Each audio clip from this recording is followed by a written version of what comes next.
mtu anayeoperate state house anakuwa equipped different na mtu anayeoperate hospitali au anayeoperate manispaa, si ndio?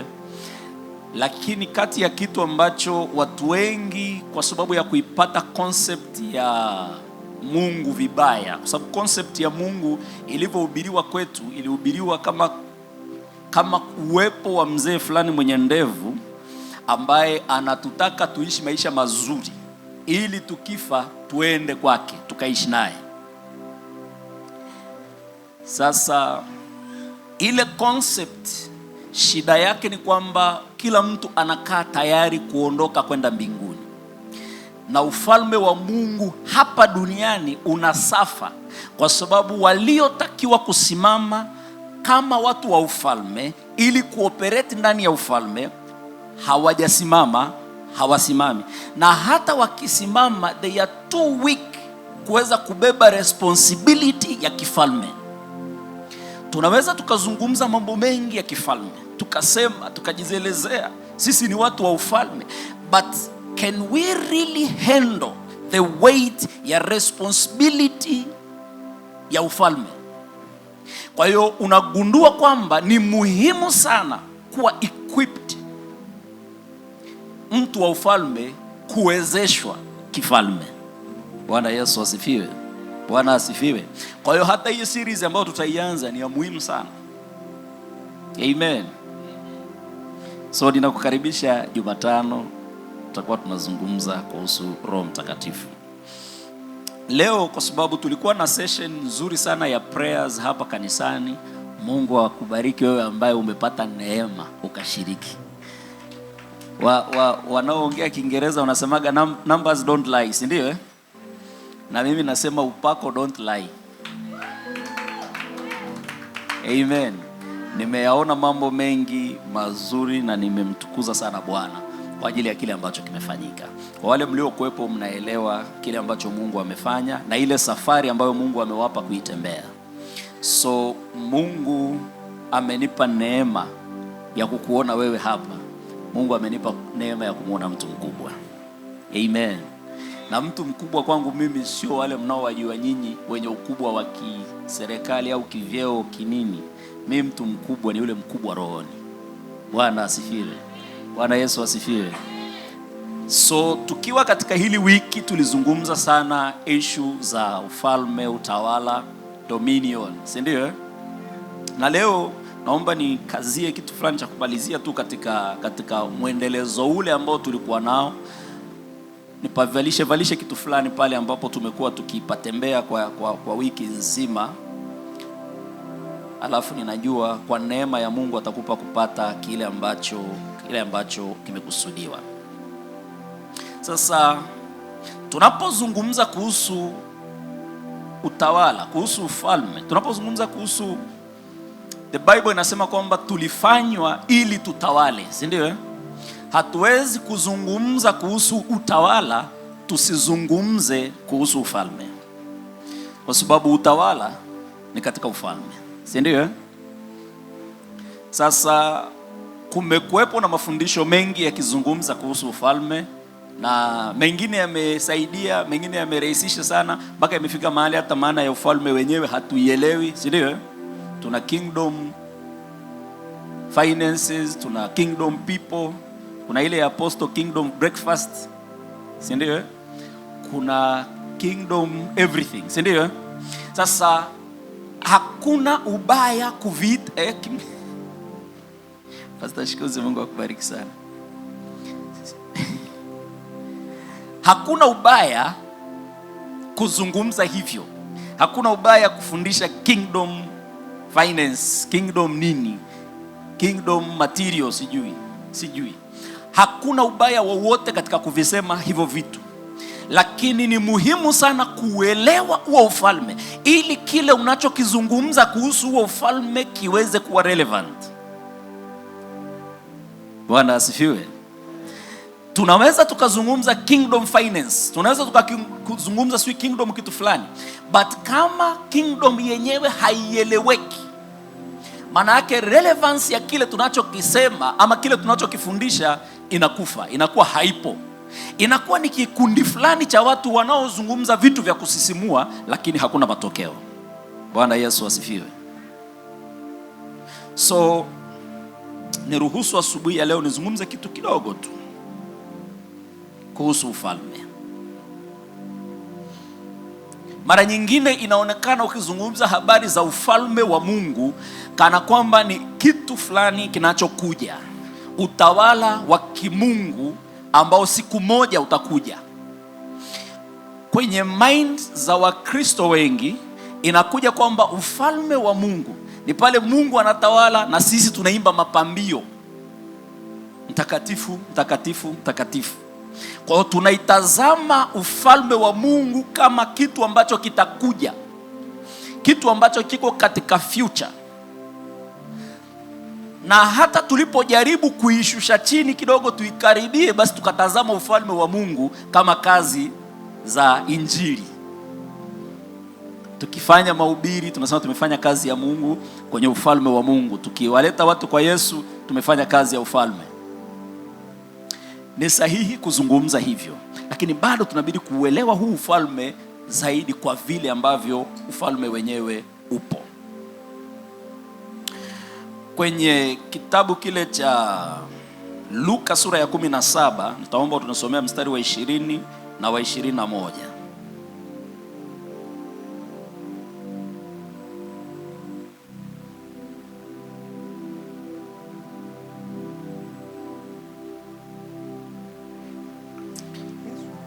Luka 17, naomba nisomee mstari wa 20 na wa 21.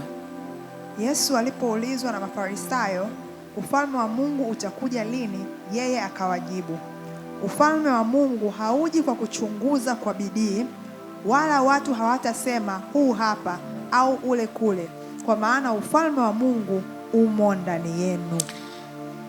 Oh, this is powerful. This is powerful. Naomba njoo hapa. Bwana asifiwe. Niambie nafsi yako, kaa hapa. Sikiliza kwa makini. Anazungumza Yesu, kumbuka, hazungumzi na mitume. Alikuwa hawaelekezi mitume, alikuwa anawaelekeza Mafarisayo, watu walioishika sheria, watu walioishika na kuitenda torati ya Musa. Anawaambia watu wa torati kabisa kabisa kwamba ufalme wa Mungu hautakuja kwa kuchunguza chunguza, sio kwa kupeleleza sana tutaupata huo ufalme. Lakini akasema kitu ambacho ni cha hatujawahi kutulia vizuri pale tupaangalie. Akasema ufalme wa Mungu umo ndani yenu. Acha hiyo iingie kidogo ndani ya Mafarisayo, anazungumza. So ufalme wa Mungu sio ile habari ya atakavyokuja Mungu, atakavyotawala, atakavyofanya nini. Hapana, ufalme wa Mungu ni ufalme kabisa. Na huu ufalme alichokuwa anajaribu kuwaonyesha ni kwamba haupo kwamba utauangalia ujue kama uko upande wa mashariki ama upo upande wa magharibi, kwa sababu huu ufalme sio physical. Ndio maana akawaambia ufalme huo umekwisha kuwepo, mbona, na upo ndani yenu. Bwana Yesu asifiwe. Bwana Yesu asifiwe. Ninaikumbuka habari ya mtu aliyeambiwa kitu kama hiki, Ibrahimu, ambao mfano huu wengi tunaufurahia na kuona ukuu wake. Ibrahimu anaambiwa kwamba ndani yake yeye yako mataifa. Profesi ya ajabu hii, kwamba ndani, yani kutokea wewe katika viuno vyako kuna mataifa. Kwa Mungu alipomtazama Ibrahimu alikuwa anayaona nini? Mataifa. Lakini hili limetushangaza wengi, tukatazama tukasema, oh, baba wa imani alizungumziwa muujiza mkubwa sana, ama alitamkiwa jambo kubwa sana, but hatujawahi kukaa tukamwangalia Yesu anachokitamka kutuhusu sisi. Anazungumza, anasema ufalme wa Mungu uko ndani yenu. Kwa hiyo ndani yenu ninyi hamjabeba tu mataifa, bali mmebeba ufalme. Unajua haya tukiyasikiliza na kuyaangalia kidini peke yake tunaweza tukayachukulia kiwepesi sana, But nilipoyasoma na kuyaangalia, imejaribu kunisukuma zaidi kwenye kutaka kuuelewa huu ufalme. Haleluya. So ufalme anaozungumzia, alitumia hiyo picha ya ufalme kwa sababu ndiyo lugha tungeweza kuielewa. Actually hata ufalme wa ulimwengu umekuwa established kufuatia picha ya ufalme halisi, ili atakapozungumza tuweze kuelewa, tuweze kujua kwamba kumbe katika ufalme kukoje, protocols, vitu kama hivyo, utawala, tuweze kuyaelewa haya. Kwa anasema ufalme huo umekwisha kuja. Kwa ufalme huo kama upo hapa na uonekani, ufalme huo ni spiritual. Ufalme huo ni wa rohoni. Bwana Yesu asifiwe. Kwa hiyo alichokuwa anajaribu kukizungumza, alikuwa anajaribu kuwa introducea concept ya kwamba huu ulimwengu, huu ufalme mnaofikiria na kutazama upo hata sasa, but ufalme huu haupo kwenye formality hizi mnazozijua, bali wenyewe uko a bit higher, tofauti na falme hizi mnazozifahamu.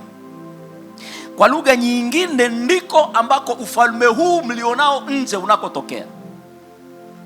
Hii ufalme wa duniani una imitate ufalme ambao umekuwako katika roho. Bwana Yesu asifiwe. So Yesu alichokuwa anajaribu kukiintroduce alipokuwa anasema kwamba anapofundisha kuhusu ufalme, kuanzia Yohana anazungumza, anawaambia tubuni kwa sababu ufalme wa Mungu umefanya nini? Umekaribia. Yohana wakati anazungumza hivyo, kwa sababu alikuwa anaongea na watu ambao bado understanding zao ama fahamu zao bado zilikuwa zimefungwa, and therefore anawaintroducea hii, anawaambia kwamba tubuni kwa sababu ufalme umefanya nini? Umekaribia, ili mwalimu mwenyewe atakapokuja kuufunua ufalme waweze kuona kwamba huo ufalme uko ndani yao. Haleluya. So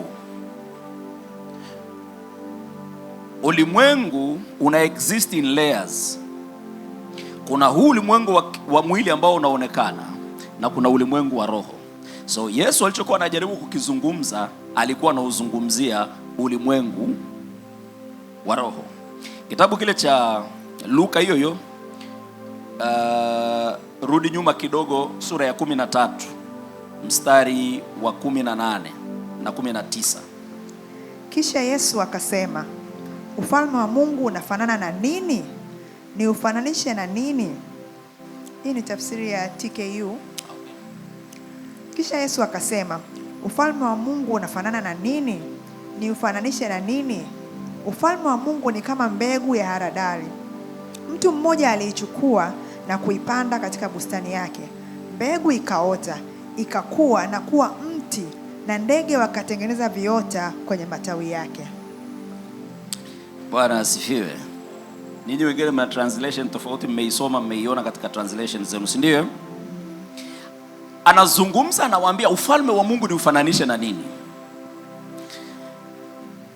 Akawapa picha ya ufalme, kwamba ufalme wa Mungu ni kama punje ya haradali. Sijajua kama mmewahi kuiangalia punje ya haradali mkaiona. Najua kuna watu waliwahi kuletewa punje za haradali wakaambiwa sisi zimetoka Israeli kule wapi, ambazo ndo punje wakazinunua, si ndio? Watu wakapiga hela, mnakumbuka? Sasa punje ya haradali ni mojawapo ya punje ndogo sana mimi nimewahi kuziona kuliko mchicha. Actually ukiangalia vibaya huioni. Kwa watu wenye macho ambayo, kuna aina mbili. Kuna wale watu wenye macho ambayo yameanza kufifia kwa sababu ya umri, si ndio? Anaweza asione kabisa, si ndio? Kwa sababu ni kapunje kadogo sana. Lakini haka kapunje kadogo huwa kakiota kanatengeneza mti mkubwa sana. Mti wa mwaradari unaweza kusambaa sana katika sehemu kubwa sana, kwa wale ambao mnaifahamu, na ikasababisha uhai ukawepo kwenye eneo, ikasababisha habitat, wale ndege, wanyama wakapumzika chini yake, ndege wakawepo ndani ya nini, wakawepo katika ule mti, wakajenga makao yao. Ufalme anaufananisha na hiyo, sawa? Kwamba ni kitu fulani ambacho kwa kuonekana hakionekani, lakini kikizaa matunda yake yanaonekana. Bwana Yesu asifiwe.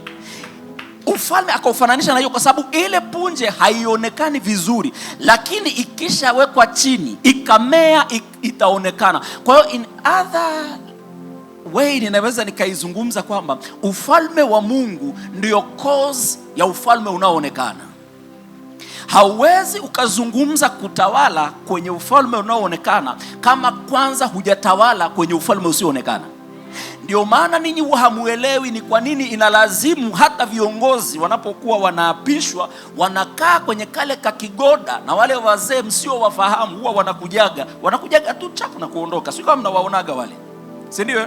Alafu baadaye mnatengenezewa ile ya kuzuga kidogo, wanamuita apostodani, naye aje afanye nini? Abariki pale, alete uwepo, si ndio? Anakuja na kiongozi mwingine naye anakuja anaweka uwepo. Ila kiukweli kabisa wanaosimika ufalme ni wale wazee. Kwa nini? Kwa sababu ili ufalme uweze kuthibitika ni lazima uthibitike kwanza katika roho. Mimi siogopi sana kwa sababu nyinyi mnaelewa, si ndio? Nikizungumza hivyo simaanishi lazima uthibitike mbinguni sijui wapi. No. Yaani lazima tu uthibitike kwenye ulimwengu wa roho. Period. Ulimwengu wa roho ni upi wa aina gani, lakini ni mradi ni roho huko. Bwana asifiwe. Iwe ni mbinguni ama kuzimu, lakini lazima spirituality ihusike. Hakuna matokeo pasipo kiroho. Halo? Narudia. Hakuna matokeo pasipo kiroho. Kwa hiyo alipokuwa anazungumza na kujaribu kuwaonyesha kuhusu ufalme wa mbinguni, alikuwa anawaletea concept ili waweze kujua, ili tuweze kujua kwamba okay, ili kuleta impact katika ulimwengu unaoonekana ni lazima kwanza impact hiyo ifanyike kwenye ule ulimwengu usioonekana. So it is a call kwetu sisi kila mmoja kufahamu kwamba ulimwengu wa Mungu, ufalme wa Mungu anaozungumzia ni spirituality. Halo? Mungu ni roho. Nao wote wanaofanya nini? Wanaomwabudu imewapasa kumwabudu nini? Kariakoo, si ndio? Kumwabudu katika roho. Kwa nini? Kwa sababu ufalme wake. Kwa hiyo kama ufalme wa Mungu yeye mwenyewe ni roho, ufalme wake hauwezi kuwa huu unaoonekana. Ufalme wake lazima uwe wa rohoni. Kwa hiyo kumbe anajaribu kutuonyesha kwamba ninyi mnaoitwa watu wa ufalme hampaswi kuwa watu wa ulimwengu. Anaposema hatupaswi kuwa watu wa ulimwengu, sio kwamba tunatakiwa tufe tuondoke. No. But we need to rise up kutoka kwenye dimension ya kawaida ya mwanadamu kawaida kuja kwenye dimension ya kitawala, kwa sababu huwezi kusema unatawala kutokea kwenye dimension hii ya 3D. Ili kutawala lazima tuanzie kwenye ulimwengu usioonekana. So it's a call kwako wewe kurudi na kuanza kutafuta kujua habari za kiroho. Bwana Yesu asifiwe. Ulimwengu tulionao ni matunda ya ulimwengu usioonekana. Niliwahi kuzungumza hapa nikasema nothing is happening to you, lakini everything inakutokea wewe, inatokana na wewe, na inatokana na wewe kwa sababu ufalme wa Mungu unakaa ndani yako. Nikisema hivyo ufalme wa Mungu unakaa ndani yako, unajiuliza kwamba je, hata mambo mabaya yanaweza yakatokea kwenye huo ufalme? Kwa mfano ingetokea ukaniuliza mimi kwa bahati mbaya, nije kuambia ndio.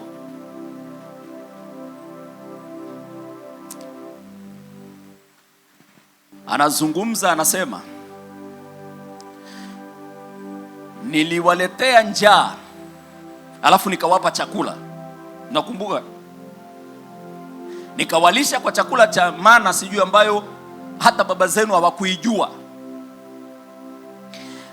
Akawatembeza jangwani. Listen, akawatembeza jangwani miaka 40, lakini miguu haikuvimba wala nguo zao hazikuchakaa.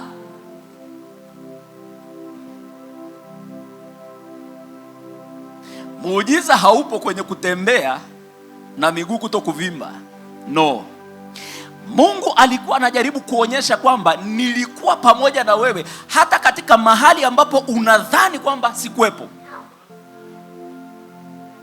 Kwa hiyo nimeruhusu niliyoyaruhusu katika roho ya kuaffect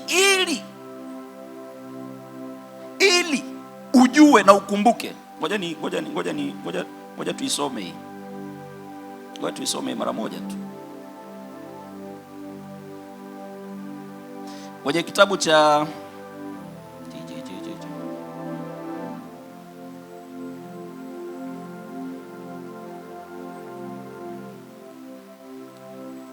Kumbukumbu la Torati sura ya 8, naomba nisome mstari wa kwanza mpaka wa 9 mara moja. Nataka tunania hapo alafu tutaendelea. Tafsiri ya neno: uwe mwangalifu kufuata kila agizo ninalokupa wewe leo, ili muweze kuishi, kuongezeka na muweze kuingia mkamiliki nchi ambayo Bwana aliahidi kwa kiapo kwa baba zenu. Kumbuka jinsi Bwana Mungu wenu alivyowaongoza katika njia yote katika jangwa kwa miaka hii 40, kukunyenyekeza na kukujaribu, ili ajue lililoko moyoni mwako, kwamba utayashika maagizo yake au la. Alikudhili na kufanya uone njaa. Alikudhili na kufanya uone njaa. Kwa hiyo ni nani huyo? Mungu. Kisha akulishe kwa mana ambayo wewe wala baba zako hamkuijua. Awafundishe kuwa mwanadamu hataishi kwa mkate tu, bali kwa kila neno litokalo katika kinywa cha Bwana. Alilifanya hilo nini? Akufanya nini? Akufundishe kwamba mwanadamu hataishi kwa mkate tu, bali kwa kila neno litokalo katika kinywa cha Bwana. Nguo zenu hazikuchakaa, wala miguu yenu haikuvimba kwa miaka hii 40. Mjue basi ndani ya mioyo yenu, kama mtu anavyomwadibisha mwanaye, ndivyo Bwana Mungu wako atawaadibisha ninyi. Shikeni maagizo ya Bwana Mungu wenu, mtembee katika njia zake na kumheshimu, kwa kuwa Bwana Mungu wenu anawaleta katika nchi nzuri, nchi yenye vijito na mabwawa ya maji, yenye chemchemi zinazotiririka mabondeni na katika vilima, nchi yenye ngano na shayiri, mizabibu na mitini, mikomamanga, mafuta ya zeituni na asali. Nafikiri tuishie tu kwenye mikomamanga hapo, kwa sababu ukiendelea huko mbele wengine hata hawayajui. Lakini nataka uone amezungumza Mungu mwenyewe kwamba niliwadhili, but everything aliyoiruhusu iwapitie kwao ilikuwa ni kwa makusudi. Mpaka hapo tunakubaliana?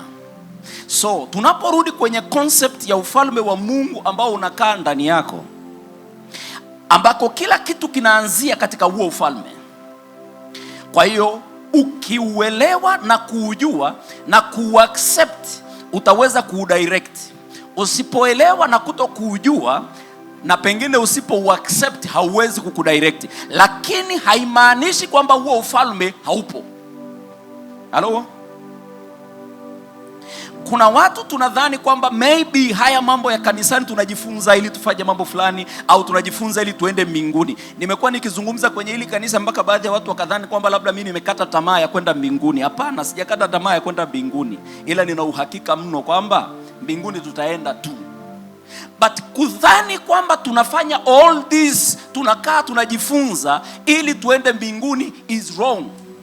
Kwa sababu tuna miss the truth kwamba ulimwengu, sisi ambao tumewekwa hapa ulimwenguni, tupo kwa ajili ya kusave ufalme. So ni lazima tuufahamu ufalme ili tuweze kuanza kuutumikia. Na huu ufalme ni ufalme ambao uko katika roho. Kwa hiyo anachokizungumza ni spirituality. Ulimwengu wa nje, yale yanayoonekana kwa nje, yamezaliwa kutoka kwenye ulimwengu wa roho. Bwana asifiwe.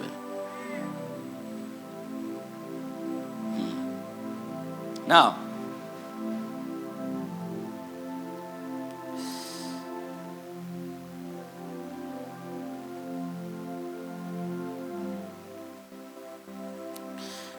wakati Mungu anaumba mbingu na nchi, aliumba kwa neno, si ndio?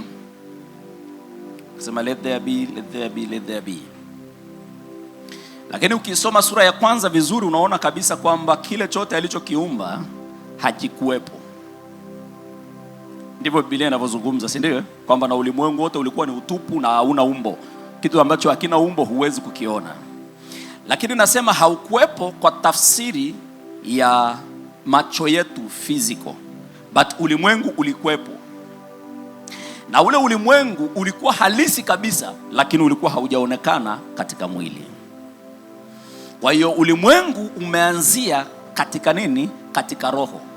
Na ufalme wake unatawala kwanza katika roho, and then unakuja katika mwili. Hakuna unachokiona ambacho ni matokeo ya circumstances za nje. Chochote unachokiona ni matokeo ya ndani katika roho. Bwana Yesu asifiwe. Bwana asifiwe. Chochote unachokiona kinaanzia katika roho. So, tunachopaswa, we need to become conscious ya hii concept ya ufalme wa Mungu kuwepo ndani yetu, ili tuweze kuassume ile role ya uumbaji, uumbaji. Ninapaswa kujua kwamba mimi ni mwanajeshi ama mimi ni askari, ili kuassume mamlaka ya kiaskari na kutunza amani. Unanielewa vizuri? Ni muhimu kufahamu haya ili kuanza kuoperate sasa, tukijijua kwamba sisi utulio wa rohoni tunayo kazi ya kufanya katika ulimwengu huu kuweza kuzalisha. Failing to see na kuelewa kwamba you are not the effect. Wewe sio matokeo tu, bali wewe ni chanzo cha hayo matokeo. Kushindwa kuiona hiyo, tutaanza kuendeshwa na matokeo, kwamba hali gani ninayo kwangu mimi itanifanya nijue step ya pili ninachukua ipi.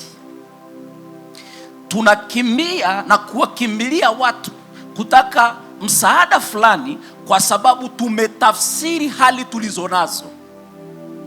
Daudi aliposema nitainua macho yangu niitazame milima, ni kwa sababu alielewa kwake yeye kwamba msaada wake utatoka kwa Bwana. Daudi hakuzungumza kuiangalia milima kana kwamba kuna wafalme watamsaidia, pamoja na kwamba katika zamani zile ungeweza kuongea na wafalme wakakusaidia. Lakini alijua kwanza, ili kumpata mfalme atakaye kusaidia ni lazima mbingu kwanza ziwe zimetoa mfalme wa kukusaidia.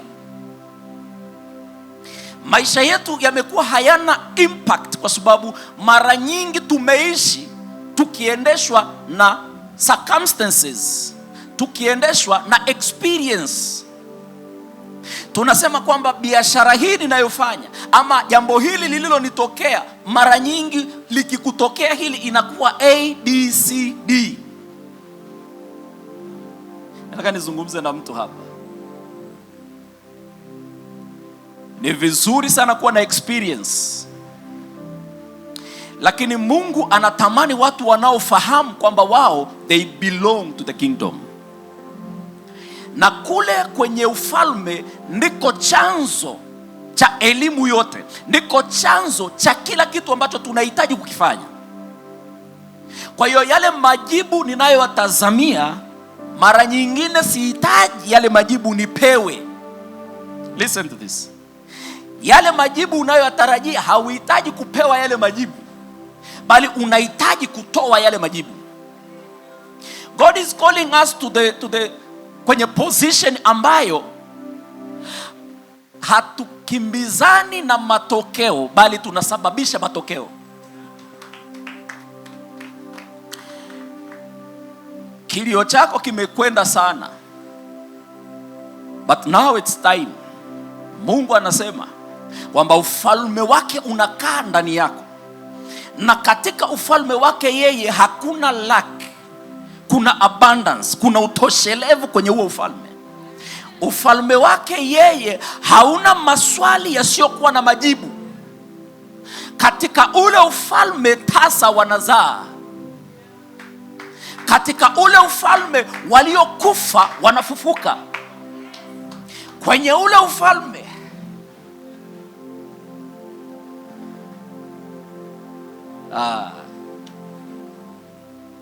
sikia, Mungu amekuamini na kukuruhusu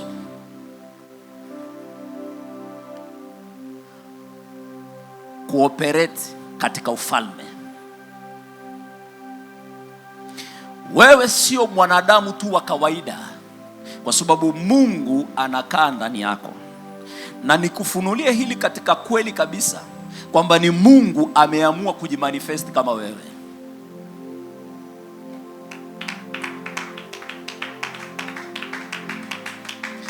Na ndio maana vile unavyoona kwamba kwake yeye hakuna lisilowezekana, ndivyo anavyokutazama kwamba hakuna lisilowezekana.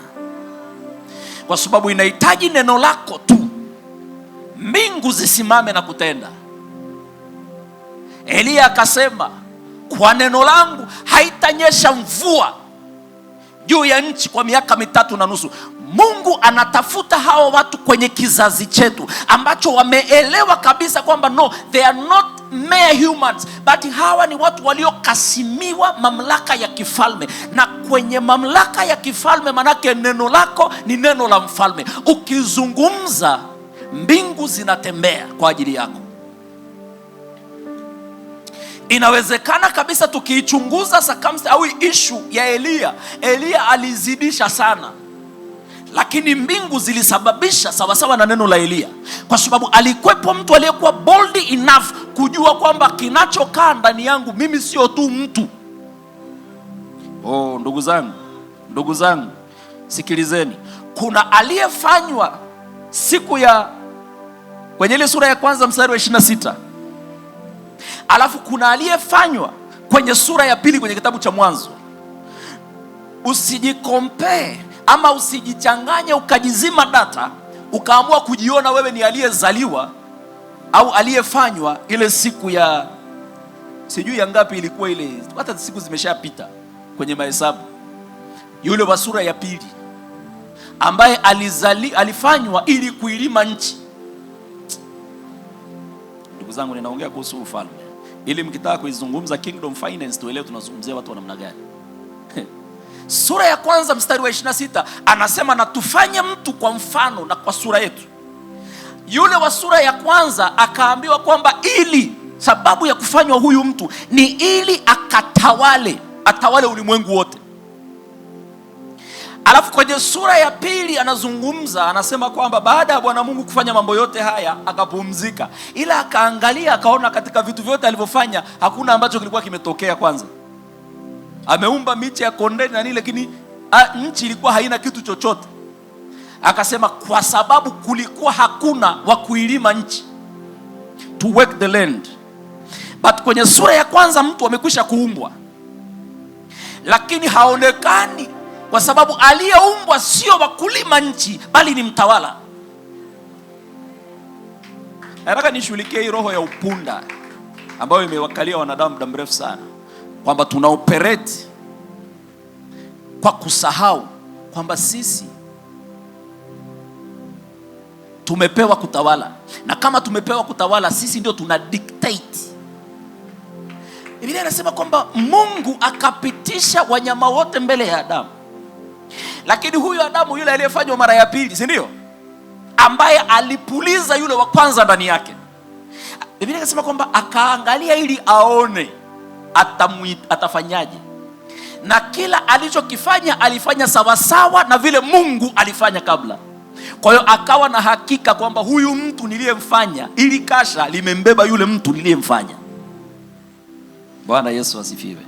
Sijajua ni nini kina operate ndani yako, but it is time. It is time. Ufalme wa Mungu unaendelea sana na unaendelea kwa nguvu, lakini wanaouteka ni wenye nguvu.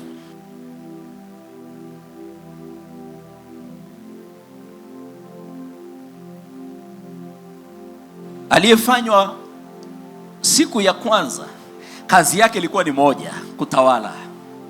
Mnaowafahamu watawala mnajua kwamba huwa hawafanyi chochote, huwa wanaelekeza tu. Kwa lugha nyingine niseme kwamba mtawala anaishi kwa neno. Halo?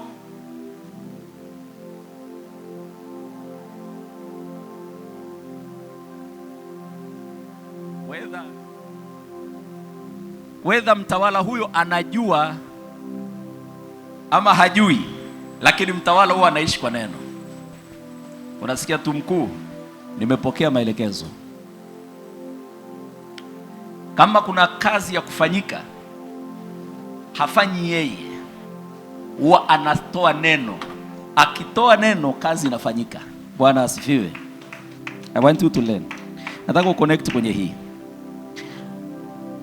Mtawala wa ulimwengu huu alizungumzia yule alikuwa ni nini, alikuwa ni kada yule jemedali yule. Akamwambia Yesu, usije akamwambia Yesu, usije nyumbani kwangu. Hey. Oh my God, mtu anaelewa protocol. Akamwambia Yesu, usije nyumbani kwangu kumponya huyo binti. Akamwambia, mimi nina askari chini yangu ambao nikisema huyu nenda, anaenda.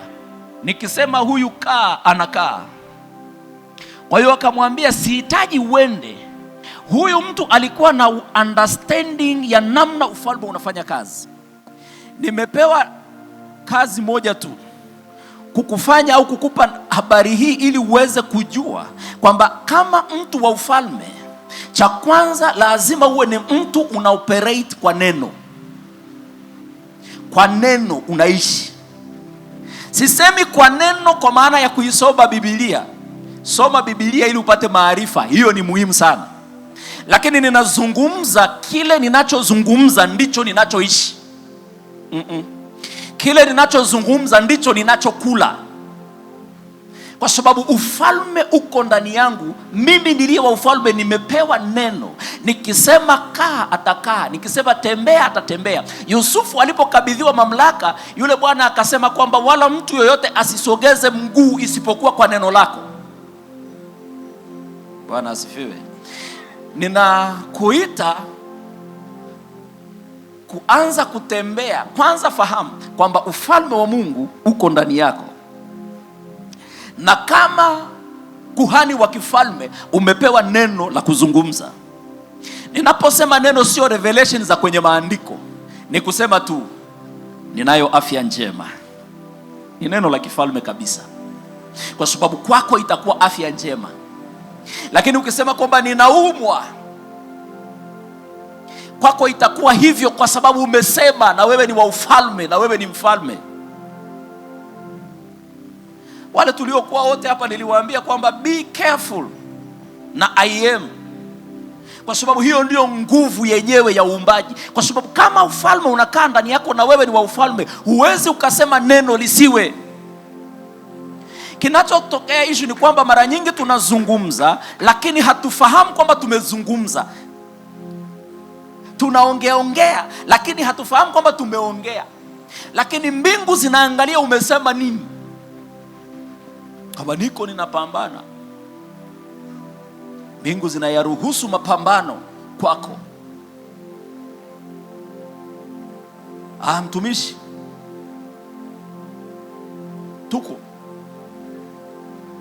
tuko vipi? Mara nyingi tuna fail sana kuizungumza hali yetu ya halisi.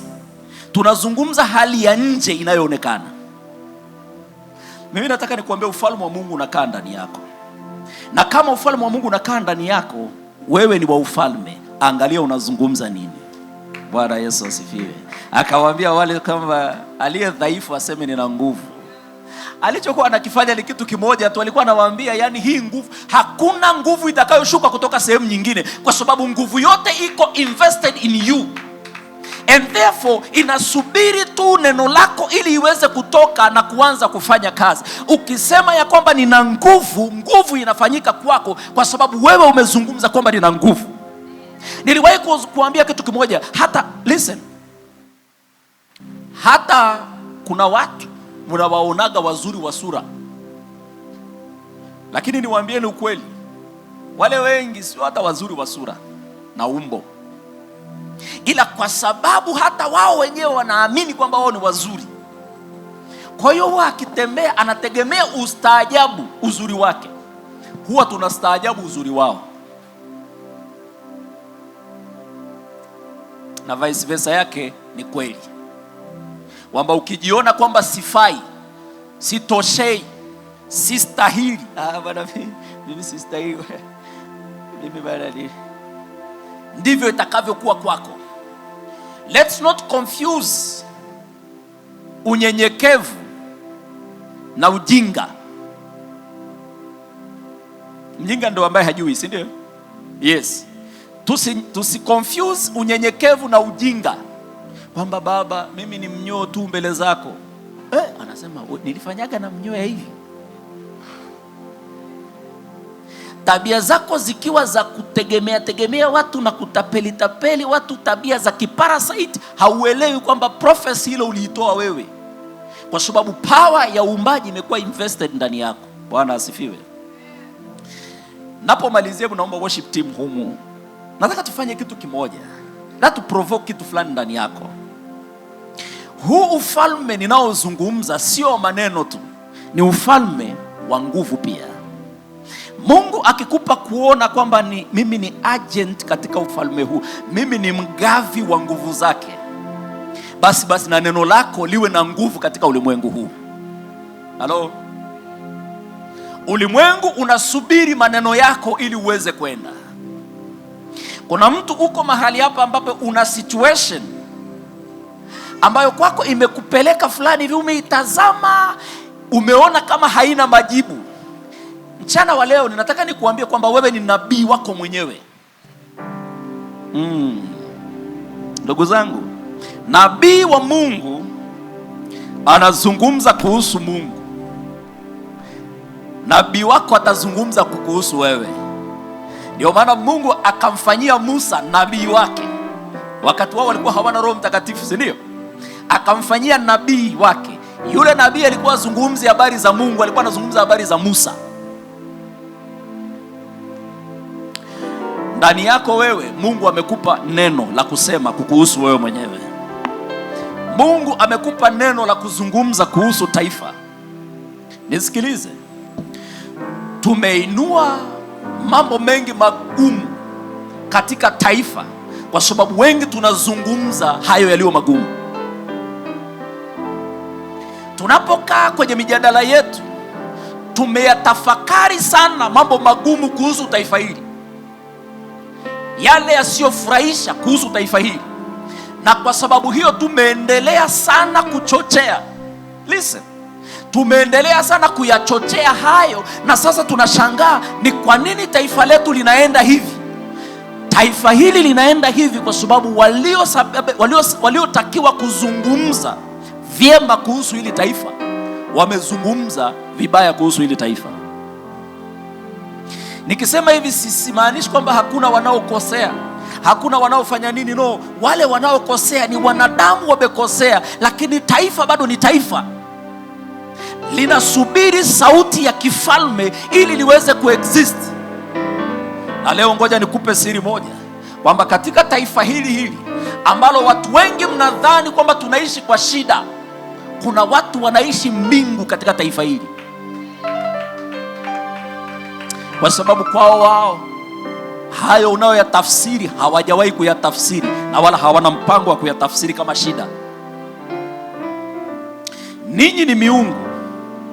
Maneno mnayoyazungumza yana impact, lakini kwa bahati mbaya sana impact yake huwa haiendi mbali sana, inakaa karibu na wewe. Kwamba uchumi wa taifa hili umeharibika sana, uchumi wako wewe unaharibika sana, kwa sababu umeona kwamba uchumi umeharibika.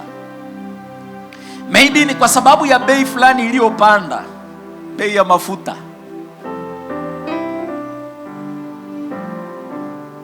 Wacha nikwambie kitu. Yuko mtu atakaye nielewa haya ninayozungumza. Wakati wengine wananunua the smallest possible cars au magari yenye injini ndogo inavyowezekana, kwa sababu siku hizi kuna cc mpaka 660 ya gari, si ndio?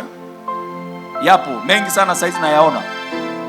Mimi pikipiki yangu ya sasa hivi ina cc 750, ila nimegundua ni ndogo sana kwangu, Pastor Shipuzi. Kwa hiyo bora kama kumekuwa na ubaridi, kuna watu mtaka niache kuendesha pikipiki eti? No, yani kwa neema ya Mungu ndani ya miezi hii michache ninamwamini Mungu kwenye pikipiki angalau kuanzia cc 1000, na mimi mtumishi wa Mungu. Eti baba, si ni kiroho. Huyu hataki kunibariki hapo, sio kunibariki wewe. Huyu hataki kunibariki. Si ni kiroho kabisa. Mimi napokea. I receive it.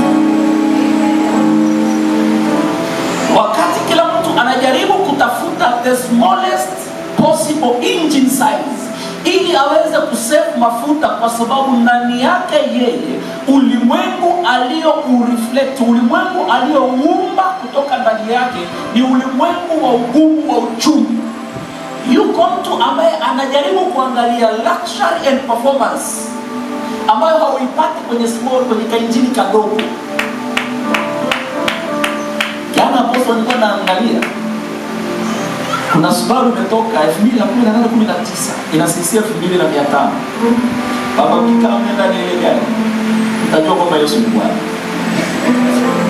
Lugha ya ndani ni kunena kwa lugha, yaani kule sioni, kwa sababu imagine mwaka tunaozungumza with the technology na capacity ya tota. Wale kuna John, unajua John, Mungu akubariki sana. Watu wa Subaru hao ndio balozi.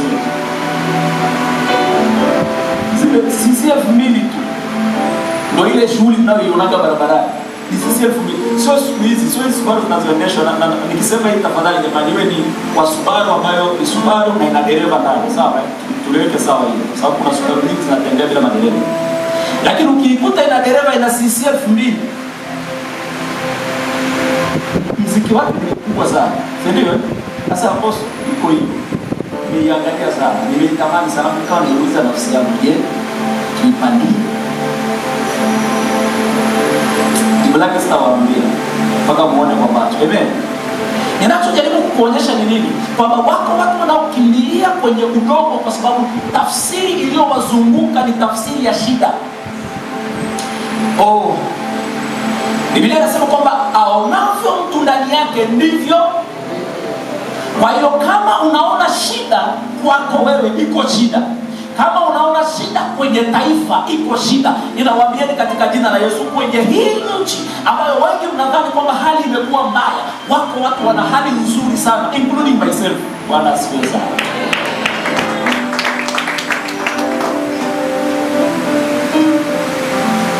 Hakuna shida mpaka umeiona shida. Ninairudia tena. Hakuna shida mpaka umeiona shida. Whatever that you see ni reflection ya kile ambacho wewe umeona ndani. Kwa hiyo hata hali yako wewe una uwezo wa kuidefine kwa kuona sawa sawa. Yule nabii akamuuliza, una nini? Akataka na kachupa kama mafuta. Muujiza wake utatokana na ile chupa ya mafuta. Mungu anamwambia Musa, unashika nini? Kile alichokuwa anakiona yeye ndicho ambacho Mungu alikitumia hicho kuweza kuaccomplish mission yake. Ndani yako kuna uungu. Ninasema hivi, ndani yako kuna uungu. Iko nguvu kamili kabisa ya uumbaji.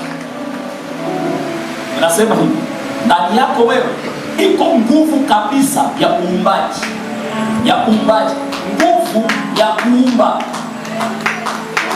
Na imekuwa ikifanya kazi kabisa, lakini tu haijawa directed. Ninataka nikuinue kuanza kuwa responsible na nguvu iliyoko ndani yako, kwa sababu mtu wa ufalme tunategemea wewe ulete impact kwenye huu ulimwengu kwa sababu ya kujua nguvu iliyoko ndani yako. Ninapozungumza kwamba Bwana ana raise na kuinua watu wa ufalme hapa, simaanishi watu wakuwa na utajiri wa kuja kutuingia tu na magari na vitu vingine, hapana, bali kuna kazi za ufalme za kufanya. Na kazi mojawapo ya ufalme ya kufanya, ndugu zangu, sio tu kuhubiri injili. Yesu anamwambia, wapeni watu chakula. Mitume wakaangaliana, wakafikiri kwamba Yesu atamwambia kwamba mwambieni habari njema wapendane. No. Yesu walipopelekea wakamwambia kwamba watu wana njaa, aliwaambia wapeni watu chakula,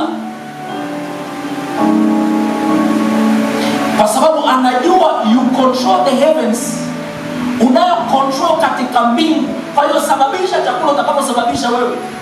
Alipoona wanang'aa sharubu kama paka wasinza, ndio akaamua sasa, akamshukuru Mungu, and then watu wote wakala. Na Yesu kumbuke hajafanya hilo mara moja, alipiga mchakato mara kadhaa. Bwana asifiwe. Hii mchakato ni mzuri. Ngoja niwaambie jamani, wala hatuhitaji Pastor Chikunzi kufanya kitu chochote cha ajabu. So ndio sababu mimi hapa. Hata tuwape tu chakula. Bwana asifiwe. Tuwape tu chakula.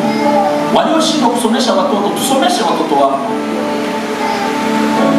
Neema ya kufungua makampuni makubwa iwepo juu yako, ufungue makampuni ili waliokosa kazi wapate kazi. Hata kukomaa na kusema eti vijana wako wengi sana hawana kazi. Listen to me. Kwa nini usifungue kampuni uajiri hao vijana ambao hawana kazi? Kwa nini unalia kilio kimoja pamoja na watu wa mataifa ambao hawana tumaini? Lakini Mungu ameinvest nguvu yake ndani yako. Ameinvest nguvu hiyo ndani yako sio ili uje upige mapambio. Ameinvest hiyo nguvu ili ulete majibu kwa taifa, majibu kwa ulimwengu. And listen, kwa wale watakao niamini, ninazungumza katika jina la Yesu kwamba Bwana atakupa kuoperate kwenye huu ufalme, sio tu katika maombi. Finances zako zitakuwa baraka kwa mataifa. And I mean mataifa, sio tu waliookoka. Hatutasomesha watoto wa wapendwa. Ukija hapa mpendwa, tutakufundisha nguvu iliyoko ndani yako, au tutakwambia afanye kazi. Au usipofanya kazi utakata mkono.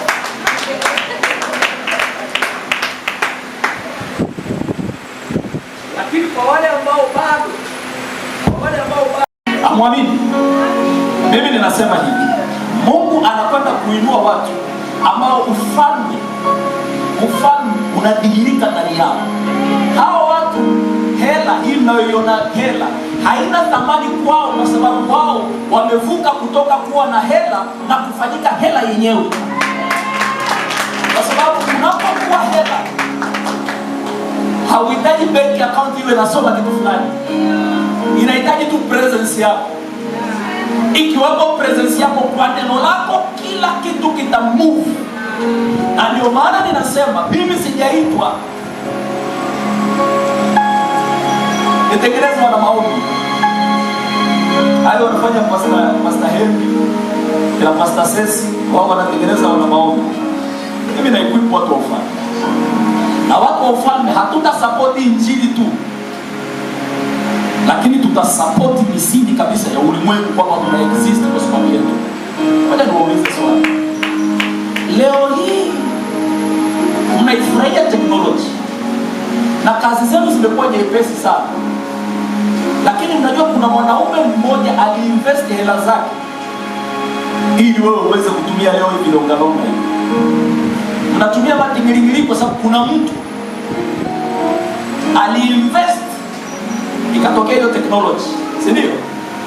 Kwa nini leo hii usiwe wewe ukaleta msaada kwenye hili taifa, ukaleta msaada kwenye familia ambazo zimekosa tumaini? Hivi ninyi ni kwa nini mnajiboast kwamba mna Mungu, lakini maombi ya watu wa Mungu wanapoomba hayajibiwi? Kuna mtu mwingine. Kama Mungu anakaa ndani yako, amekufanya kuwa Mungu, maana yake ni kwamba wanaomba maombi yanatakiwa yajibiwe.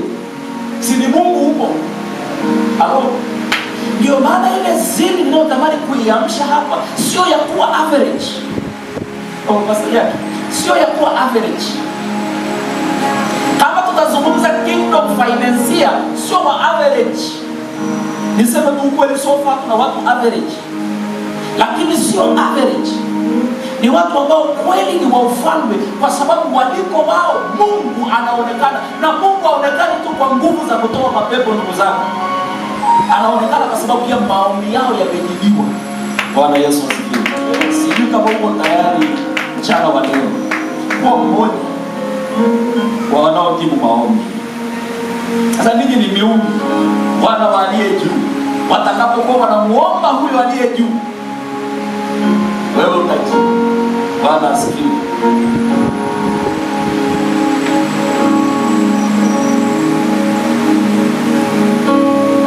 Ufalme wa Mungu unaendelea kwa nguvu, na Mungu amekuamini na hii taarifa kwamba huu ufalme uko ndani yako. Ikiwa kiko kitu chochote kinachotegemewa kutoka kwa Mungu, basi kitatoka ndani yako. Tunaimba tunasema, kwako naishi, kwako naenda, kwako nina uzima. Sasa kwake wewe unaishi, unaenda, una uzima, wewe ni nani? Ni nani? Uko ndani yake, ndani yake unaenda. Kwa hiyo steps, kwa hiyo ukitembea, ametembea. Kama ni leo, naomba tusimame, tutafanya confession ya maneno. Naomba tusimame.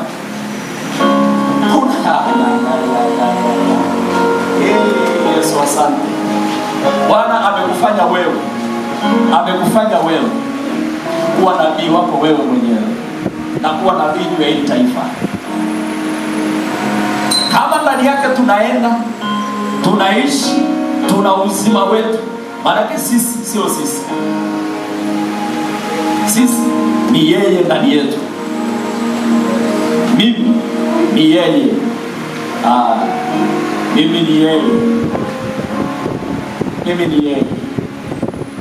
Ninamshukuru Mungu kwa ajili ya Yesu Kristo alimuita siku zote Baba, the source, chanzo, kwamba ninatokana na wewe, na chochote kinachotokana kinafanana na kilichotokana nacho, kinabeba asili, kinabeba DNA, kinabeba uhalisi, na katika huo uhalisi hakuna kinachopungua. Ndio maana anasema ninyi ni miungu, kwa maneno yako unaumba, kwa maneno yako maisha mapya kwa mtu, kwa sababu wewe umesema. Wakati worship team wanaendelea, nataka uione ndani yako ili ufanye hii, kwamba wewe sio mwanadamu tu unaishi kwenye mwili mzani. Miili hii imewabeba nyie. Nataka uamke kutoka huko ndani uliko. Amka kutoka katika huo mwili uliko starehe kwa muda wa miaka 40, miaka 30, miaka 20. Miaka 20 umekaa ndani ya mwili ukiwa uko limited. Hauna maamuzi. Maamuzi yaliyoko ni ya wale walioko nje yako, wana dictate. Wamedictate afya yako, wamedictate finances zako, na mara nyingine hata mahusiano yetu yamekuwa dictated na wao. Lakini ninaamsha ndani yako, I'm calling the giant in you to rise, to rise. Wewe ni wa ufalme, wewe ni wa ufalme, na kama wa ufalme you have responsibility katika huu ulimwengu unaoonekana. Hebu jione hapa.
Oh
ninakushukuru Baba, ninakushukuru.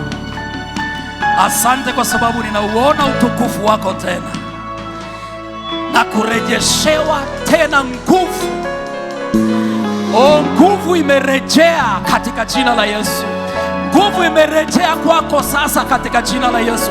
Mazingira yako hayataendeshwa tena na circumstances, bali yanaendeshwa na neno lako, kwa sababu nguvu imerejea tena. Bwana amekuinua tena, ameyaweka mazingira mikononi mwako, ameyaweka mazingira katika kinywa chako. Kwa kinywa chako utaishi, kwa kinywa chako utathibitika, kwa kinywa chako hata wafalme watainama. Baba, ninakushukuru.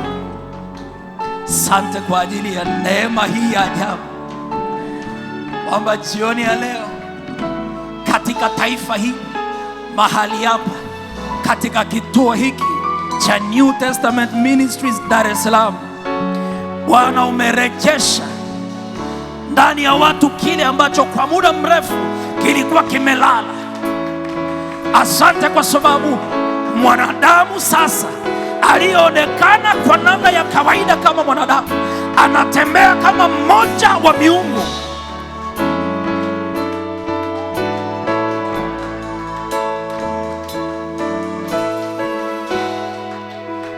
Asante kwa sababu ya restoration ya power, restoration ya nguvu, restoration ya spirituality.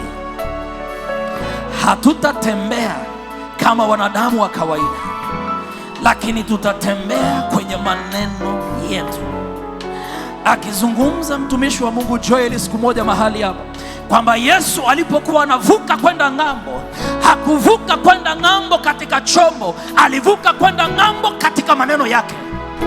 Chombo kilipopigwa na mawimbi na kusukwasukwa, waliokuwa katika chombo walihangaika kukiokoa chombo, lakini aliyekaa kwenye maneno alikaa kwenye neno lake, na kwamba ninakwenda ng'ambo na ninafika ng'ambo kwa sababu neno langu limekwisha kufika ng'ambo.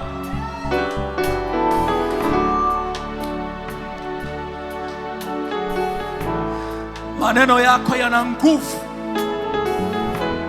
kwa sababu neno lako ni neno la Mungu. Ninasema neno lako ni neno la Mungu. Utakaye sema aishi, anaishi. Mauti inaweza kuwa imeyatafuna mambo kwenye maisha ya mtu, lakini ukisema aishi, ataishi. Mauti inaweza kuwa imetafuna katika familia, lakini nikisema kwa neno langu na iwe amani, itakuwa amani.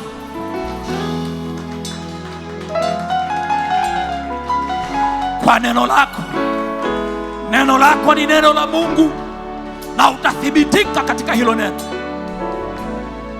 Utathibitika katika hilo neno. Bwana amekurejeshea tena nguvu ya kuifanya kazi yako kwa maneno, ya kuifanya biashara yako kwa maneno. Asubuhi unapoamka, yale maneno unayoyazungumza, utatembea katika yale maneno, utaishi katika yale maneno, na hakuna hata moja ambalo halitatimia, kwa sababu umeyasema kama mwana, umeyasema kama mmoja wa ufalme, umeyasema kama mmoja wa miungu. Kwa muda mrefu sana tumeacha mazingira yaamue maisha yetu. Tumeacha mazingira yaamue tunavyoenda. Elimu zetu zimetuamulia tunafanya nini. Elimu zetu zimetuamulia mahali pa kuwepo. Lakini elimu hizi tumezipata katika ulimwengu huu. Ndani yangu ninaye aliye mkuu kuliko hizo elimu. Ninaamua kuchukua matter in my hands. Sintatafsiriwa kwa vile wanadamu wamenipa, ninatafsiriwa kwa vile yeye amesema. Yeye amesema nimezaliwa kwa mbegu isiyoharibika, mimi nimezaliwa kwa mbegu isiyoharibika. Yeye anasema nimeketishwa juu pamoja naye, mimi nimeketi pamoja naye. Na pamoja naye ninafanya nini? Pamoja naye ninahukumu, pamoja naye ninaelekeza mazingira, pamoja naye ninauelekeza ulimwengu.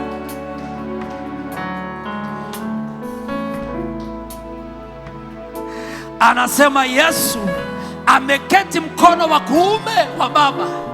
Maana ya neno mkono wa kuume manake ni kwamba Yesu amekaa katika utendaji, amekaa katika operation, alafu sisi tumeketishwa pamoja na yeye. Ulimwengu huu hausubiri kitu kingine, unakusubiri wewe, unakusubiri kudhihirika kwako wewe, unasubiri nuru hii iingie ndani yako, kwa sababu nuru hii ikiingia ndani yako, ulimwengu utapata direction, ulimwengu utapata majibu yake. Umeketishwa pamoja na yeye. Sio kwamba tutaketishwa, hatuji kuketishwa, bali tumeketishwa pamoja naye. Na kama yuko katika utendaji, Yesu, ninakushukuru kwa sababu uliona vyema uende wewe ili mimi niwepo sasa ulimwenguni. Na ukatabiri ukasema, yale niliyoyafanya ninyi mnaoamini mtafanya zaidi. Kama unamwamini Yesu kwamba sio muongo, ninakuambia katika jina la Yesu kwamba alichokisema ni kweli, kwamba ndani yako ameinvesti kitu ambacho kinakuwezesha kufanya zaidi ya alivyofanya yeye.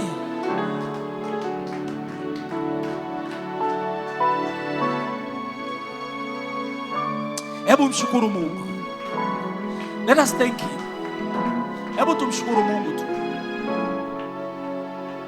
Hebu kwa maneno yako mpe Baba shukrani. Mpe Baba shukrani, mpe Baba shukrani, mpe Baba asante. Unayetoka hapa sio yule aliyeingia kama unaamini. Kuna watu nilikuwa nao wiki nzima hapa.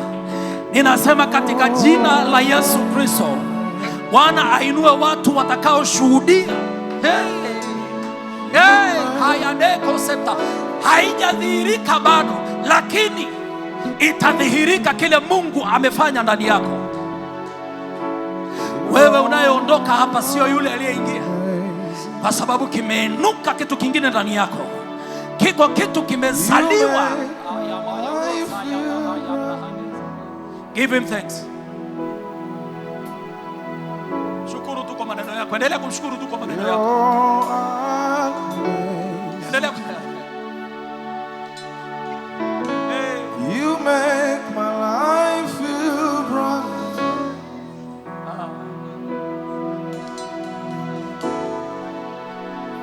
You're amazing. You make my life feel bright. Amenifanya kuwa mpya leo.